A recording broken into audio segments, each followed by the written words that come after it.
I'll start No, off. I'm waiting for you. It's like, Mr. No, you don't have to prompt me, do you? No, I'm not. That's the thing. Right, anyway. Tanners came about many, many years ago because it was really a childhood dream of ours, wasn't it?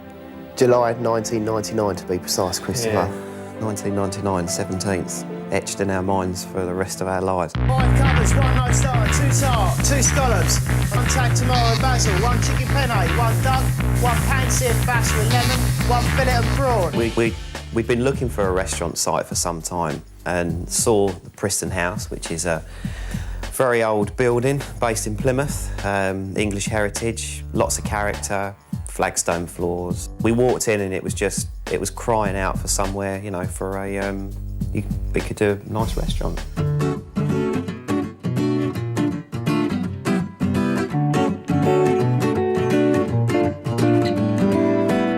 Introduction to the Tanners team.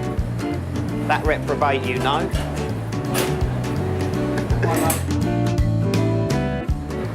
This is Richard Farley. Richard takes care of basically the starters and the pastry and sauce, basically as and when required. This young man here is David.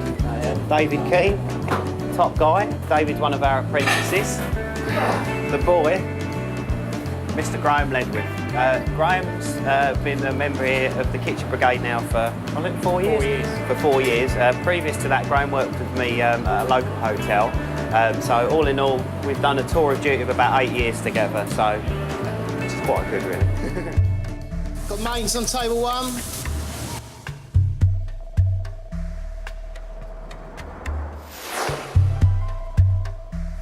Savage.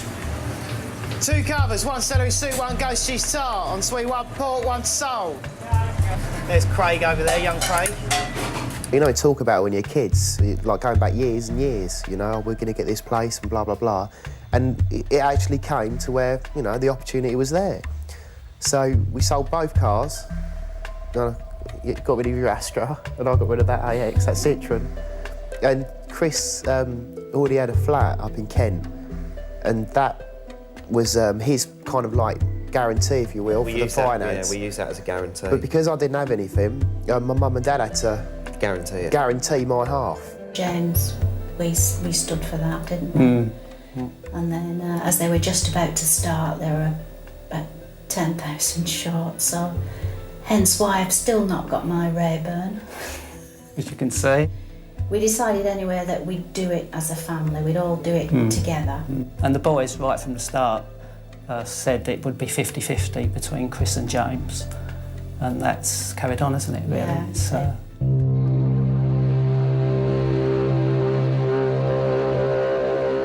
We get asked a lot, what's our style? And it's hard to define because, you know, you classic French, modern British, European, Italian, Spanish. There's so many different influences. Modern, I mean, OK, yeah, it's modern, but... It's modern, but... I mean, we don't mix, we don't do fusion or anything like that, you know, that's fusion with confusion. If it's done right, then it's great, you know, but there's no point. We're not trying to invent the wheel. We just do what we feel is right. The base textures and tastes are quite mind-blowing, and it's simplistic. That's the word. But it works, and you shouldn't mess around with something. You shouldn't spoil something. We do lots of different dishes at the restaurant, and for our first programme today, we're going to show you one of my favourites, which is the foil-wrapped sea bass Thai style. I got this influence from my travels in Thailand, and we serve this dish with a wonderful selection of crispy vegetable stir-fry. So I've got a big selection of veg here, as you can see.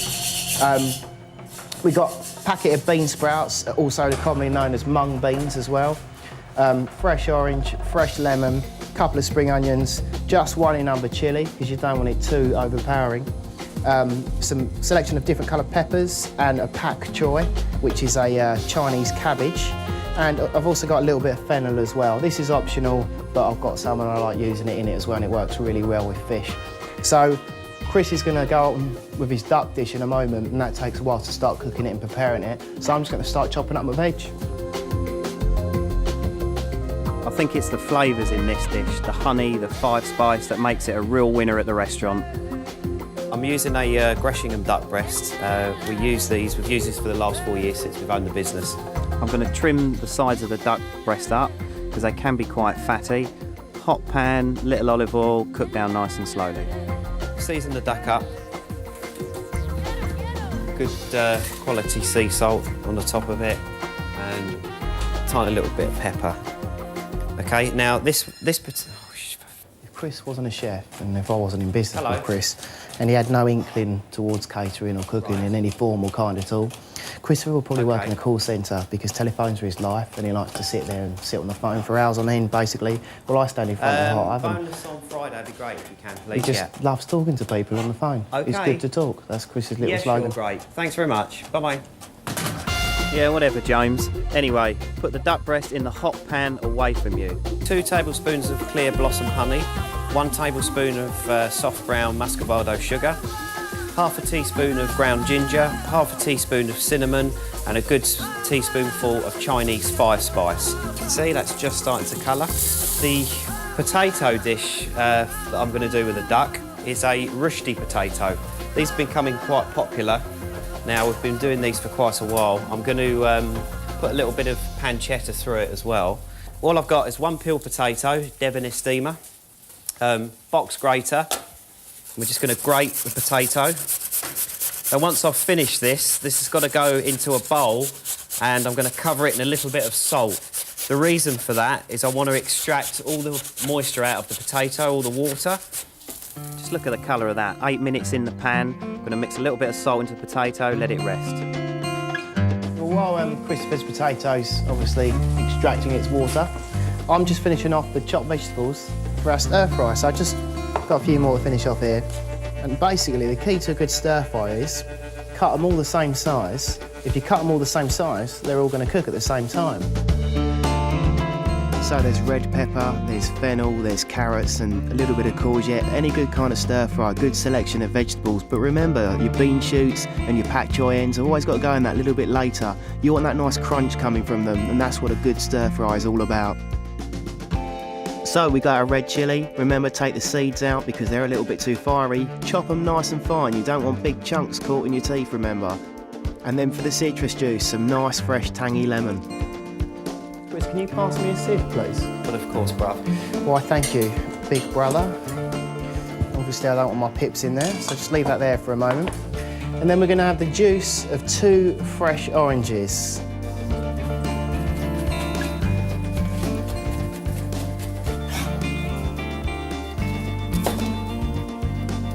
you want me to do anything? No, I'm cool, man. Just there as backup. To that, we've got some fresh coriander as well. I love the stuff, it's really nice. Right, another ingredient into this one as well is I've got some fresh ginger here, about a teaspoonful. I'm just going to put that into the dish. Here we've got some rice wine vinegar, about a good teaspoon. A teaspoon of sweet chilli sauce and a fish sauce too. This is a light soy sauce. 3 teaspoons, which is that much. Whisk them together, put your nose in the bowl and smell the flavours of the Orient.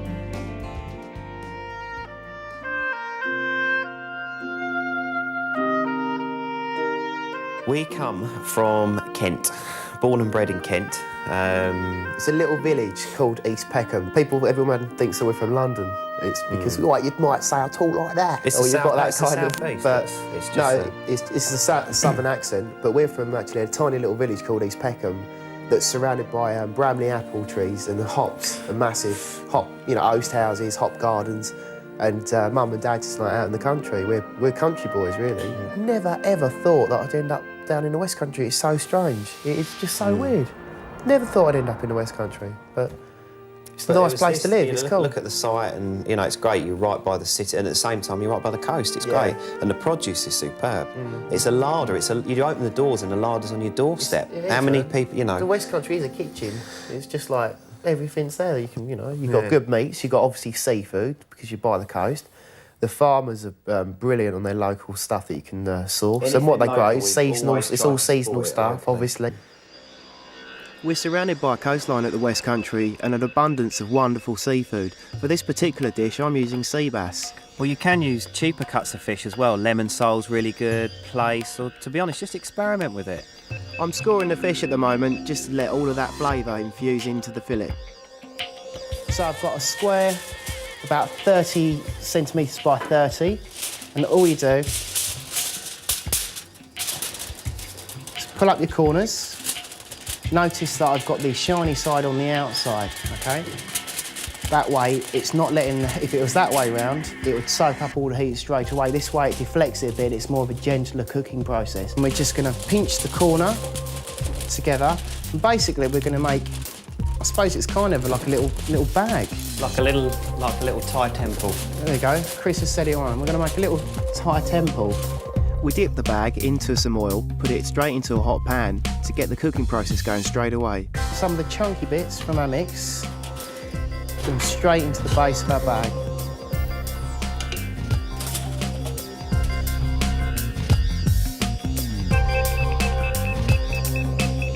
Chunky mix, putting that over the top of our sea bass. Pointy end, straight back up to the middle. And as Christopher puts it, you start to end up with what looks like, in Christopher's mind, the Thai temple. Thai temple. As you can tell, he's never been there. Right. I've been to Honiton. And all we're going to do is rub it in the oil and straight on. Do you hear that? Straight away. Now, that's what I'm talking about. Do you hear that heat? It's that quick. That's how quick we're talking.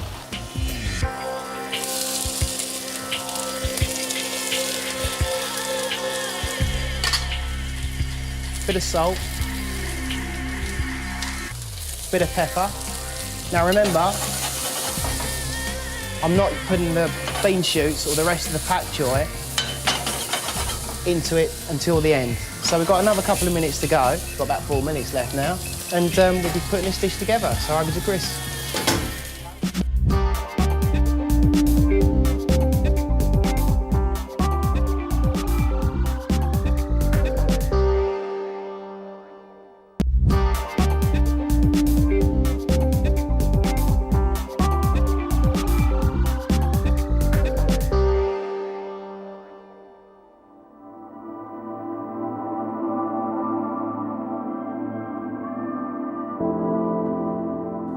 I've got a 2.5-year-old daughter, Olivia, so she's my inspiration. When I'm off, I like to spend as much time as I can with her, just to do just normal stuff really that I'd perhaps miss out on during the week. Like taking her up for a bath and stuff like that, and putting her to bed and reading her a bedtime story. So she creates sometimes, I must admit. We'll go out, down to the beach or something, or go to the aquarium. Swimming, she's big or at swimming. Yeah, big swimmer. I'll take her swimming as well. I used to go to the Teddy Bear Club on a Monday morning, so that was quite good. Only guy, great. Quite a character though, isn't she? Big time, isn't it? She's funny. She's a funny, yeah. But she's the apple of my eye. And in my spare time, I drink beer. No, I'm joking. So I'm just going to squeeze the water out of the potatoes now, put it into a hot pan, little olive oil, rub a little butter just around the outside of the pan, that just aids the colour. Mat it down with a fork so it's nice and tight. Okay, the duck breast is ready for the glaze now, that honey and 5 spice. Liberally spoon it over, making sure you cover the whole breast. In the meantime, just make sure that your rosti takes a little bit of colour on. Put the duck breast in the oven. High oven, it's about 180, just for a minute or so, and I want all the flavours of the 5 spice, the nutmeg, the ginger, just to saturate itself in that duck breast. Now, one of my favourite fillings that I love to put in rosti is little bits of pancetta, sweated down shallots, a little bit of garlic, some fresh parsley. Be quite liberal with it. Spoonful of potato on the top of it, press it down with a fork, again rub a little butter just around the outside, just to aid the colour of it, flip it over, press it down, a couple of minutes in the oven, ready to go. So we've got our bean shoots here and the top end of our pak choy, which is our Chinese cabbage. Give it a shake around. Lovely crispy, just cooked through. You see how all the vegetables are just only starting to wilt down, yeah? Nice, got a bit of bite in them still. A good helping of our lovely stir fry with the tangy soya in there at the last minute deglazed on the pan. Smooth, lovely smooth, plain parsley mashed potato. which is our Devon Cara potato on this instance, on this one. Chris was using stimmer earlier on. And then to finish it off, we have our Thai temple bag.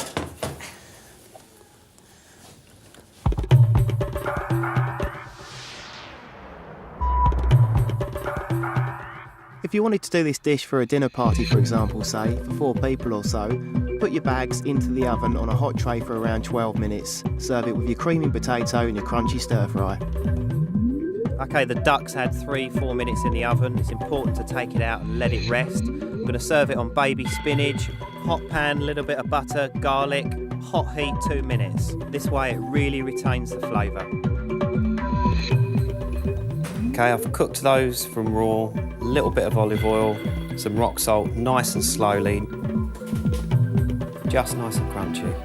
What I'm going to do is just put the spinach straight in the centre of the plate and then just push it round. Be quite liberal with it.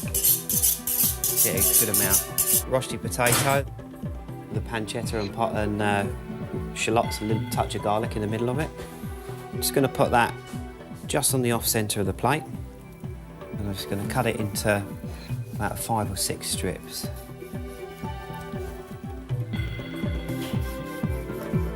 Just a little garnish around the outside.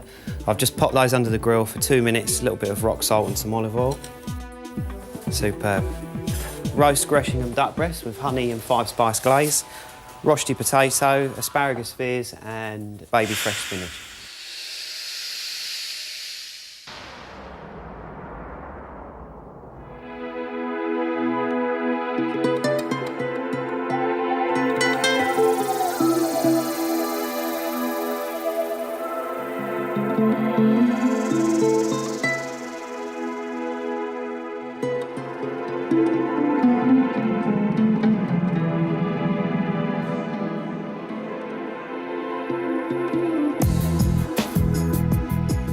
Some people say, oh, you know, you're lucky, but it doesn't fall into your lap. You have to go and get it. Oh, you must have rich parents. Yeah. I've had that said to me. Yeah. Oh, you must have rich parents. It's like, well, actually, no. Yeah. That's I think that's cheeky. I think it was weird because a lot of the way people looked at it, we were a couple of kids. But, you know, at the time I was like 24 when we first got it. Before we opened, 24. Yeah. What were you, 27? No, 29. Were you 29? 5 years difference. Oh. I reckon that's 3, isn't it? I don't know. I can't remember. Anyway, all I know is I was 24. He does. We're not accountants, all right? Yeah. I still don't know the difference between gross and net.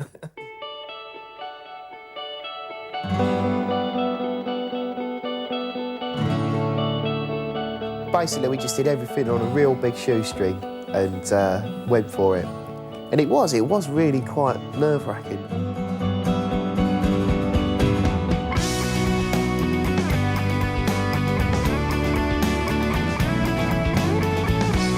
You're opening up something, you've got everything around you and none of it was paid for.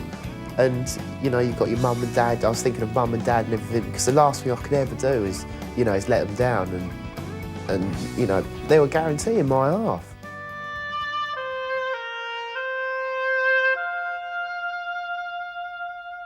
Holiday romance. We met on holiday in Polperro in Cornwall in September 1968.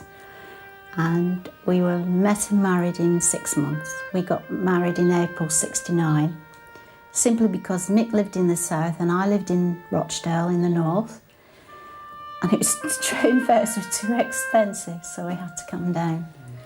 But 34 years, you get less of a murder, You don't sure you? do. Yeah. I wished I'd gone to Bournemouth. I wish I'd gone somewhere else too. Not really.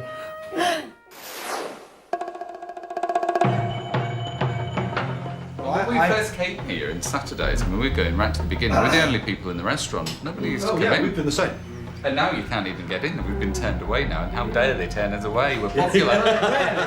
Well, Sarah and I are both in healthcare, and Claire is training in personnel.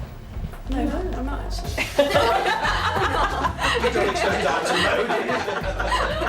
My favourite, I think, He's is... difficult. I'm difficult. He's the boys would twist the menu fussy. out for me. Yeah. I like to have the king prawns, but I like it with a mixture of fish. And instead of having like the surf and turf scenario, yes, yeah, they don't use They don't put the steak in. Okay, Samaj, 2 covers, 1 crab salad, 1 beetroot and goat cheese gatto. On sweet, 1 lamb pink and 1 Thai bass, Samaj. Tanner's has grown over the years, and what's grown with us more is our bunch of regulars that we get. They're very important people to us, and they've just been with us basically from the start. Samaj, 3 covers, 1 scallops, 1 beetroot tart, 1 half terrine, on sweet 2 fillet. The regulars are the people really what drives the menu. It's who we cook for. Everyone's got each individual different taste, and that's reflected in the style of food that we do at the restaurant. We're doing the starters up. These are for the last 2 tables. We've got a beetroot and goat cheese gatto, crab salad for Mrs Baker, and we've got seared scallops with char grilled asparagus and the Varuga caviar sauce. Dave is just putting the asparagus on the plates now. That's it, another one that way, Dave. 5 scallops each, and then we're going to sauce up and we're ready to go. Simon and Craig are ready now to take them downstairs. 1, 2. Yeah, Dave, you finish that off. Okay. Running a restaurant isn't just all about food. The service is just as important too. When you go for the dining experience, it's got to be good service, good food. It complements each other.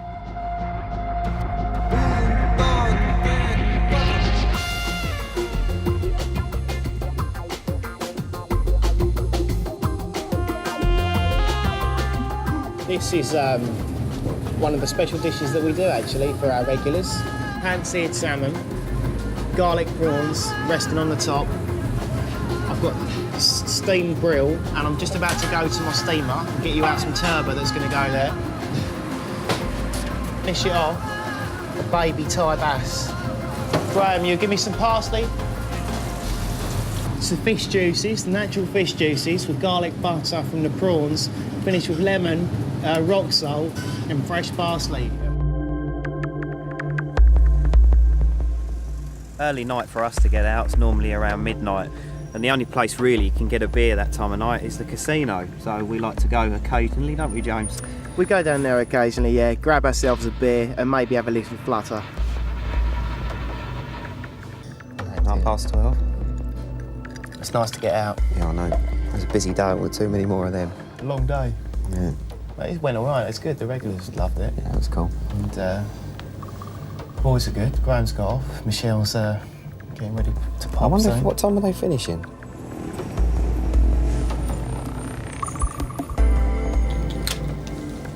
And you know, look what you've got. You've got like a restaurant that's built up from nothing. That means more to me than anything. Yeah, that's, you know, working for yourself. It does. It's worth more than £100,000 a year plus salary in the city or something, isn't it? Not that we're city boys. You don't earn that as cook. Wake up, Chris. Wake up. After Chris. Yeah. I mean, obviously London pays the salaries, doesn't it, for the head chefs? You know, and the hotels and everything, but it's the hassle that goes with it. And, you know, I certainly didn't want that. No, because we've got something from nothing, and that means more than anything to me, I think.